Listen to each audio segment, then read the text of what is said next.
I love the idea of the Nintendo Switch, I honestly do. The notion of Nintendo finally combining their handheld and console ecosystems has been an idea in my mind for some time now. My good pal Nintendo God 773 and I even speculated on this back in 2013 when the Wii U was in its infancy. I've been a supporter of every Nintendo console since the N64, but let's face it, Nintendo's handheld market is popping while the console market is dropping, and that doesn't look like it's going to be changing anytime soon. However, the Switch looks like it will be able to bridge those drops. Third-party developers, especially Japanese devs, love the 3DS and is evidenced in titles like Dragon Quest XI, which is being ported to the PlayStation 4, the 3DS, and the Nintendo Switch, but not the Wii U. The console is completely dead. With a few niche titles here and there, the Wii U has gone months and months without getting a single game. As of today, the last Wii U retail title was Tokyo Mirage Sessions Sharp FE back in June. Within this same time period, the 3DS has gotten Pokemon Sun and Moon, Mario Maker 3DS, Mario Party Star Rush, Sonic Boom Fire and Ice, Dragon Ball Fusion, and several other titles. With that being said, you can easily see why the Switch is a very attractive prospect for Nintendo fans like me. No need to buy multiple pieces of hardware to get the very best of Nintendo. All the games will be on one piece of hardware. However, the Switch is being marketed as a home console first and the handheld second, so we have to treat it as such. The Nintendo Switch must have the latest home console experiences to supplement those handheld games as well. This is where the problem lies. Nintendo has never been good with securing those kind of experiences on its home console for one reason or another, whether it be the use of gimmicks, awkward game formats, development architecture, or power.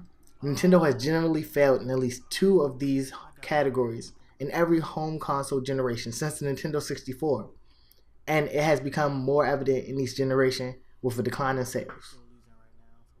The Switch was supposed to change that. Yes, Nintendo kept the gimmick, but they were supposed to be using a modern architecture, which had a pretty strong hardware and feature set. The initial release trailer even looked lit back in October. But the closer we get towards the January 12th reveal of the Switch, the worse the console is getting with each rumor.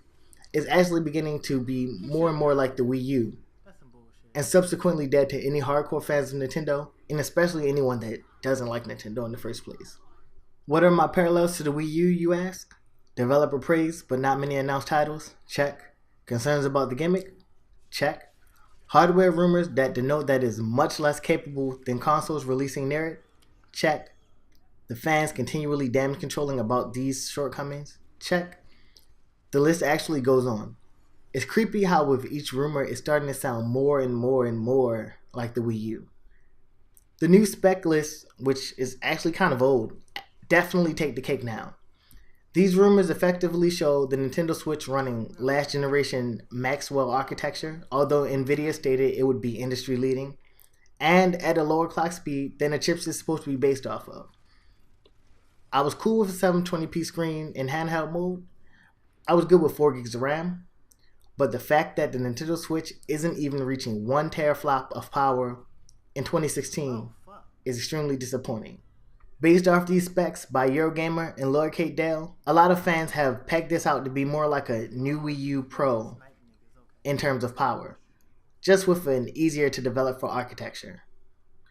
As a handheld, these specs are extremely impressive, however, and it proves that Nintendo simply wanted to shrink the Wii U down into handheld form for a truly special gaming experience. Me and my pal Nintendo had speculated this exact thing back in 2013. But as a home console, it simply fails to compete, and it fails hard. If Nintendo were to have marketed this as a handheld, the response would be completely different. And they still have a time to change the marketing, and my recommendation would be for them to do so. Make it a handheld first, and a home console second, because as a home console, it cannot stand up to an Xbox One, let alone a PlayStation 4. How in the world do you think it's going to fare compared to the PS4 Pro and the rumored Project Scorpio that's set to come out next fall?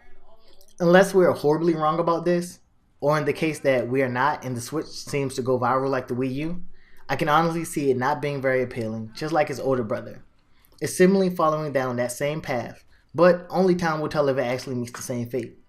To me, the Switch is bearable as it just really planned to be my primary source for Nintendo titles, while any more real competent titles would be purchased on my much more capable PC. These rumors have not changed anything in that regard. However, for anyone who planned on the Switch being their primary console, much like the Wii U, this is extremely disheartening news. Where do you stand up in the whole Switch spec debacle? Let me know in the comment section, or maybe tweet me at Views from the Sax. Share this around, and like it if you appreciate the video. Thanks, and I'll see you in the next one.